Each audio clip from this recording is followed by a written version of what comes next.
ہیرا کی دوسری لڑائی۔ اچھا جی۔ ایرانی فوج کی شکست سے شاہ خراسان بھڑک اٹھا، غضب میں آ کر روسائے اطراف کے نام تاکیدی فرمان جاری کیے۔ شہزادہ بہمن سپہ سالار و مروان شاہ بہادر کو بہت سا لشکر دے کر فتح ہیرا پر مامور کیا۔ بڑی دھوم دھام سے خراسان سے لشکر نکلا۔ سر پر درفش کا دیانی لہراتا تھا۔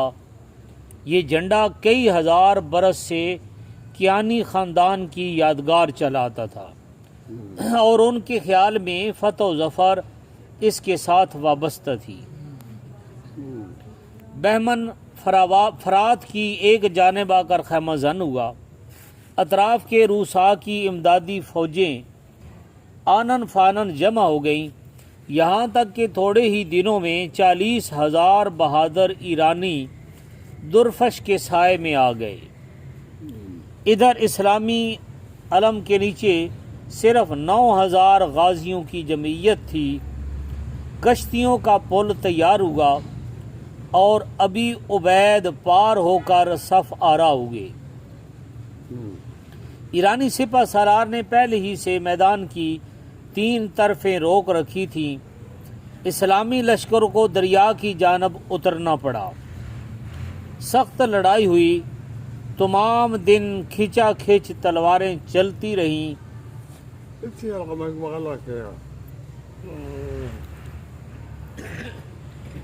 گھوڑے دوڑا دیے ہم نے، دشت دشت رہے، دریا بھی نہ چھوڑے ہم نے، گھوڑے بھی پا دیتے بے شمار دریا لہرا مار رہا۔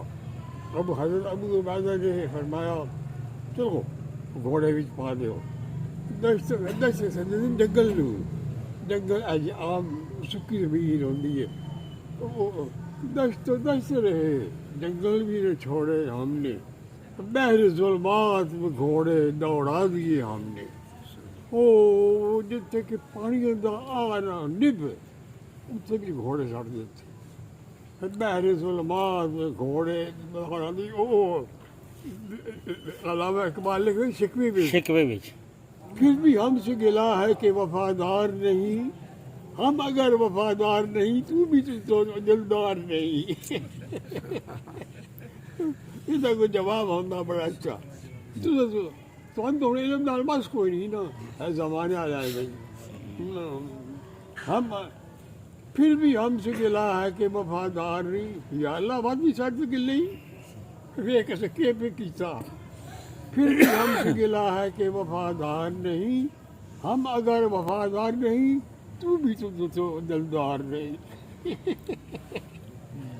اس شکوے تے تحت ہی تو علماء اس نو کافر قرار دے دیتا۔ پھر اسے جواب شکوہ بھی ہے۔ ہن سارے مولوی علامہ اقبال دی شعر پڑھ دے۔ کوئی نہیں، صرف بریلی پڑھ دے، مولوی دیوبندی سخت مخالف نے۔ اچھا، کیونکہ وہ دیوبندی ہو تو بڑا وسیع، جدیے میں بند حسین احمد ایجب الادویس اور واقعہ ان جو وقت بگلا کے ویسے چھوڑو پڑا۔ یہ پڑھ۔ تمام دن کھچا کھچ تلواریں چلتی رہیں مگر کوئی فیصلہ نہ ہوا۔ دوسرے دن کی لڑائی میں شروع ہی سے یکبارگی حملہ ہوا۔ ایرانی دھکیلتے آئے اور اسلامی فوج ہٹتے ہٹتے دریا کے کنارہ پر آ گئی۔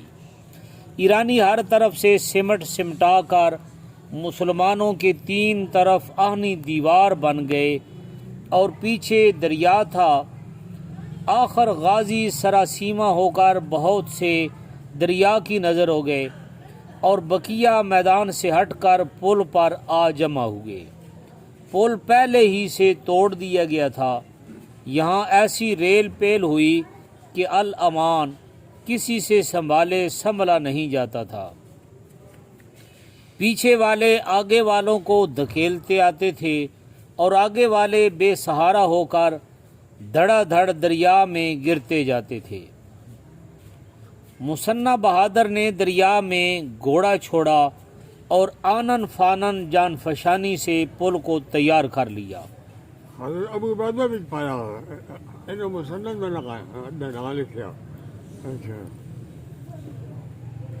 اور نہایت جواں مردی سے بے حوصلہ سپاہ کو سہار کر پار اتار لیا، لیکن ابو عبید برابر میدان میں اڑے ہوئے تھے اور ان کی ماتحت فوج سخت بے جگری سے تلوار چلا رہی تھی۔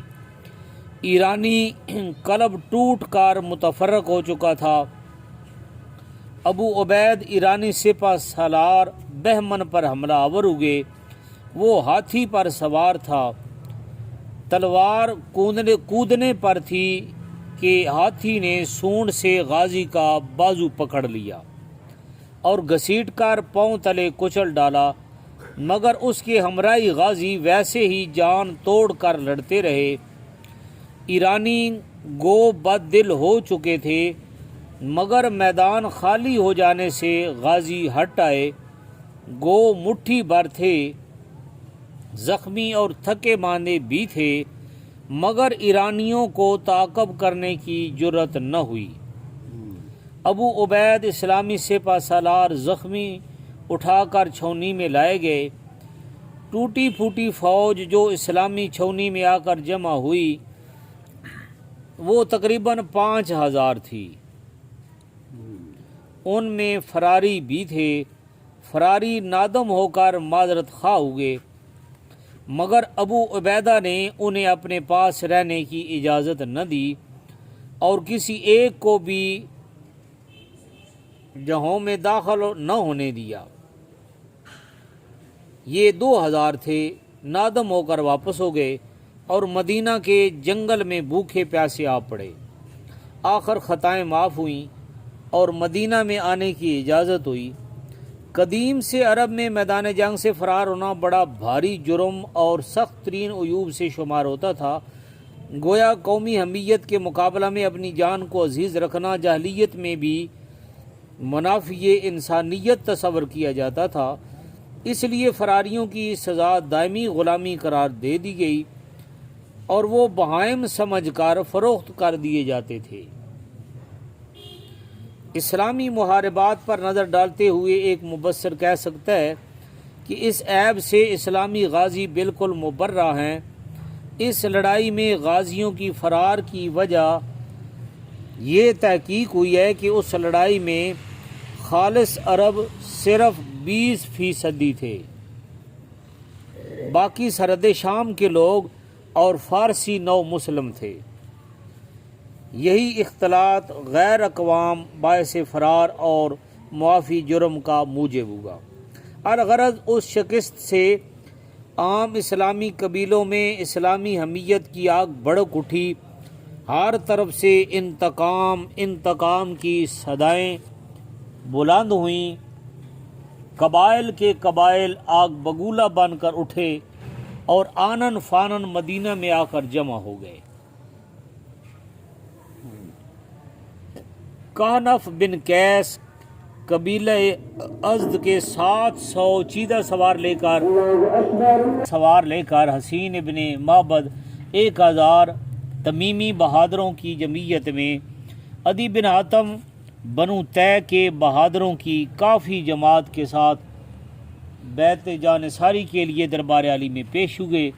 اسی طرح قبیلہ رناب، بنو کنانہ، قشم، بنو جدیلہ، بنو حنزلہ، عنبیہ وغیرہ کے بہادر بھی اپنے اپنے سرداروں کے ساتھ حاضر تھے۔